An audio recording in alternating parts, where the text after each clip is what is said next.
जलन। ममता बहुत ही सीधी और प्यारी लड़की थी, वहीं सुनील एक सरल और आगे बढ़ने की सोच रखने वाला लड़का। सुनील, बेटा सुनील कहाँ है? अरे जरा एक गिलास पानी तो दे दो। हाँ माँ, अभी आया। क्या माँ, पानी तेरे सर के पास ही तो रखा है, क्या हो गया है? तबीयत खराब है क्या? अरे नहीं नहीं, वो उठने का मन ही नहीं कर रहा था तो देखा ही नहीं। वैसे क्या कर रहा है? यहाँ बैठना मेरे पास। माँ पढ़ रहा था। वो क्या है ना, नौकरी में तो वक्त नहीं मिलता, अब ऑफिस से घर आकर ही तो वक्त मिलता है। अच्छा अच्छा ठीक है, पढ़ ले जा बेटा। सुनील पढ़ लिख कर और आगे बढ़ना चाहता था, लेकिन माँ की तबीयत खराब देखकर सोचता है कि शादी ही कर ले। कब तक माँ का ख्याल वो अकेले रख पाएगा? तो एक दिन, माँ ये ममता है, मैंने इससे शादी कर ली है। तुम्हारी तबीयत भी ठीक नहीं रहती तो मैंने सोचा शादी कर लेता हूँ। घर संभालने वाली और तुम्हें संभालने वाली कोई आ जाएगी तो अच्छा रहेगा। माँ अचानक से सामने बहू देखकर हैरान रह जाती है। बेटा ये क्या बात होती है? न बैंड, न बाजा, न दहेज, न शगुन, ऐसे कैसे बहू आ गई? माँ तू तो जानती है मैं नौकरी के साथ पढ़ाई कर रहा हूँ, तो कहाँ से इतना पैसा बचा पाता कि धूमधाम से शादी करता। वैसे भी माँ लोग तो आकर खाकर निकल जाएंगे, इसलिए बस वैसे ही। माँ जी, मैं आपका ख्याल रखूंगी। वैसे भी ये आगे की पढ़ाई कर रहे हैं, अच्छा कुछ कर गए तो सबके दिन फिर से अच्छे आ जाएंगी। सास को ममता की बात ठीक तो लगती है, लेकिन मन में कहीं ना कहीं लगता है कि कहीं बहू बेटे को लेकर फुर्र ना हो जाए और फिर तो वो रह जाएगी अकेली। बेटा देख, मेरा जो कुछ भी है वो सुनील ही है, और सुनील का भी अब इस दुनिया में मैं ही हूँ और कोई नहीं। क्या सुनील? बिल्कुल माँ, लेकिन आज से ममता भी मेरे जीवन का अहम हिस्सा है, जैसे तू है। सास को बड़ा बुरा लगता है कि उसकी सल्तनत में कोई और हिस्सेदार कैसे हो सकता है। कैसे कोई और उसके 30 साल के बेटे की जिंदगी में अचानक से आकर बराबर का हिस्सेदार बन सकता है। देख बहू, मैं भले थोड़ा बीमार रहती हूँ, लेकिन इसका मतलब यह नहीं कि घर की चीजों में मेरा कंट्रोल खत्म हो गया है। मैं आज भी इस घर की रानी हूँ, समझी? बेटा सोचता है कि ये माँ को अचानक से क्या हो गया। कल तक जो माँ कहती थी कि जिंदगी का कोई भरोसा नहीं, वो अचानक से जंग के मैदान की झांसी की रानी कैसे बन गई? माँ क्या हो गया है? सब ठीक है ना? अचानक कैसी बात कर रही हो? ममता का आज पहला दिन है, स्वागत करो उसका।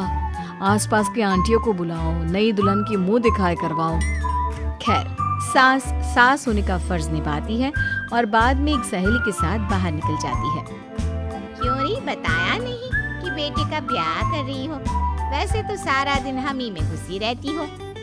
अरे मुझे भी तो अभी पता चला, यूं अचानक सर पर लेकर आ गया। कहता है बहू है माँ तुम्हारी, अब इसको भी इतना ही मैं प्यार करता हूँ जितना तुझे करता हूँ। लो जी, ये क्या बात हो गई? क्यों इतना प्यार करता है?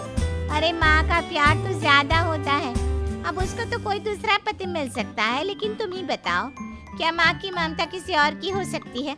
ना जी ना, बेटे को समझाओ ये बात। अरे क्या समझाऊं, मुझे तो खुद ही समझ में नहीं आ रहा कि क्या हो रहा है। जो बेटा कल तक माँ माँ करता था, अचानक से बीवी बीवी का राग आलाप रहा है। देखा, उसकी बीवी ना सुंदर और जवान है। सुंदरता के आगे तो एक से एक नहीं टिके। तो तेरा बेटा किस खेत की मूली है? सास को भी समझ में आ जाता है कि बहू की सुंदरता के आगे माँ का प्यार किसी काम का नहीं। उधर बीवी, ए जी, अम्मा जी सहेलियों को छोड़ने गई थी, अभी तक आई नहीं, हम देख आए क्या? अरे रहने दो ना, आ जाएंगी। कहाँ जाएंगी, उनकी आदत है, एक बार जाती है तो पूरी पंचायत खत्म करके ही आती है। अच्छा ही है, खाना वाना खा कर गई होगी। छोड़ो ना, घूमेगी तो खाना पचेगा, नहीं तो ऐसे ही खाट पकड़ लेगी। बहू भी शांत हो जाती है। उधर सास सोचती है कि आज थोड़ा देर से ही घर जाती हूँ, जब बेटा परेशान होकर ढूंढेगा तब मजा आएगा। बीवी को खुद ही पता चल जाएगा कि माँ के आगे उसकी दाल नहीं गलेगी। लेकिन वहीं दूसरी ओर घर पर, ए जी, माँ जी अभी भी नहीं आई, हमको तो घबराहट हो रही है कि क्या करें, जाकर पता करें किसी के घर। अच्छा, कहाँ जाओगी ये भी बता दो। पहला दिन है तुम्हारा इस घर में और एक ही दिन में मोहल्ला छानोगी क्या? हाँ तो आप भी तो नहीं जा रहे हैं ना, हमको फिक्र हो रही है। अरे यार, ये रोज का है अम्मा का, खाओ और सो जाओ। बस फिर क्या था, बेटा बहू खाना खाते हैं और कमरे में सोने चले जाते हैं। उधर जब सास को कोई देखने नहीं आता तो वो हार कर घर आ जाती है, जहाँ वो देखती है कि सारे घर की लाइट्स बंद है। सास को गुस्सा आता है, बहू, ममता बहू कहाँ हो? लेकिन सारे दिन की थकी बहू को ऐसी नींद आती है जैसे किसी ने भांग की गोली खिला दी हो। वो तो नहीं उठती। उठकर आ जाता है बेटा। क्या बात है अम्मा, काहे चिल्ला रही हो? अरे सो जाओ ना, सुबह की थकी है बहू, वो सो रही है। जोर से बोलोगी तो नींद खुल जाएगी उसकी। माँ को गुस्सा आ जाता है। फिलहाल तो सो जाती है, लेकिन मन ही मन ढेर सारा जहर बहू के लिए भरा होता है। सुबह बहू चाय बना रही होती है कि सास धीरे से गैस तेज कर देती है, जिससे चाय का बर्तन जल जाता है। और जैसे ही बहू चाय का बर्तन उठाती है, उसका हाथ जल जाता है। मेरा हाथ जल गया। वो जोर जोर से चिल्लाकर इधर उधर भागती है कि सास थोड़ी देर में उसके हाथ में पानी डाल देती है। हाय रे बहू, क्या कर रही हो? पहली बार रसोई छुई हो क्या? सासू माँ गलती से गैस तेज रह गई थी और बर्तन जल गया, जिससे मेरा हाथ जल गया। अरे कितना गंदा दाग, छी छी छी छी, मुझे तो उल्टी आ रही है तेरा गला हुआ मांस देखकर। तू ना मुझे अभी साथ से खाना मत लगाना। बहू भी खुद का हाथ देखती है तो उसे भी रोना आ जाता है। कुछ दिनों के बाद सास की सहेली आती है, बहू चाय बनाकर लाती है। उसके जाने के बाद सहेली कहती है, बहू की सुंदरता ऐसी है कि कोई भी दीवाना हो जाए। वैसे तेरे बेटे का क्या हाल है? अरे वैसा ही है, बहू के पीछे लट्टू। क्या करूं, कुछ समझ में नहीं आ रहा। मैंने तो बहू के चेहरे पर दिवाली के पटाखे की चक्री फेंक दी, उसका पूरा चेहरा जल गया। अब देखो ना रही सुंदरता, और ना ही अब मेरा बेटा उसे पूछता है। अरे अब तो वो उसे छोड़कर दूसरी भी देखने को बोल गया है मुझे। बहू सारी बात सुन रही होती है। आंटी एक बात बताइए, क्या भरोसा है कि दूसरी सही आए और आपके अनुसार रहे? देखिए आंटी, मेरी सासू माँ को गलत बात सिखाने की जरूरत नहीं है। हमारा परिवार साथ में खुशी से रह रहा है। देख बहू, मेरी सहेली की बेइज्जती ना कर, वही अच्छा रहेगा तेरे लिए, समझी?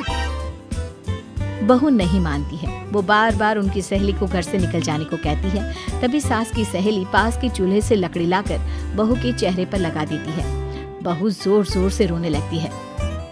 अरे ये क्या कर दिया? मैंने कहा किया, ये तो तूने किया। तू ही नहीं चाहती थी कि बहू बेटी के साथ रहे, भला मैं क्यों करूंगी? मैं तो चली, निपटो अब।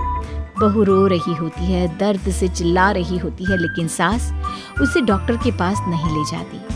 तभी पति आता है। क्या हो गया ममता? ये दाग कैसे लगा? कैसे जली? ममता कुछ नहीं कहती, बस दर्द से करा रही होती है। पति माँ की तरफ देखता है। हो ना हो माँ, ये पक्का आपका काम है। आप ही ममता से जला करती थी ना। देखना माँ, अब पुलिस आएगी, केस बनेगा, लेकिन पहले मैं ममता को अस्पताल लेकर जा रहा हूँ। सभी अस्पताल जाते हैं, जहाँ डॉक्टर ममता की सास से कहते हैं, आपने तो नहीं जलाया ना बहू को? अब ममता की सास के तो पसीने छूट रहे होते हैं। वो घबरा कर कहती है, ना ना डॉक्टर साहब, कैसी बात करते हैं? हम क्या जलाएंगे अपनी बहू को? डॉक्टर ममता के पति से पूछते हैं। देखिए, क्योंकि ये ससुराल में जली है तो मामला पुलिस का बनता है, तो आप पहले पुलिस को बुलाइए, तभी इलाज पूरा होगा। सास डर जाती है कि अब तो बच्ची जिंदगी जेल में ही रहना होगा। रहने दीजिए ना, पुलिस को क्यों बुलाना? सारी हंसी खत्म हो जाएगी जब पुलिस के डंडे पड़ेंगे। बहू को जलाना भले ही बहुत आसान हो, लेकिन उसके बाद सारी जिंदगी जेल की हवा खाना। सास डर जाती है। पुलिस आती है, पास लेटी दर्द से करा रही ममता स्टेटमेंट देती है। तो क्या हुआ था? कैसे जली आप? ममता पास खड़ी सास को देखती है। बेटी बताओ, कैसे जल गई तुम? ओए, काका का किरण वाली शाहरुख, चुप, बिल्कुल चुप। सास चुप। सभी इंतजार करते हैं कि ममता क्या बोलेगी। जी मैं खाना बना रही थी, लकड़ी उड़कर मेरे ऊपर गिर गई और मैं जल गई। सास बहू की बात सुनकर रोने लगती है। देखा माँ, कितनी समझदार है ममता। ये चाहती तो, हाँ बेटा, ये चाहती तो मैं आज जेल में होती। मुझे माफ कर दे, मैं आगे से अभी कभी ऐसा नहीं करूंगी। बहू के साथ मिलकर रहूंगी, मुझे माफ कर दे।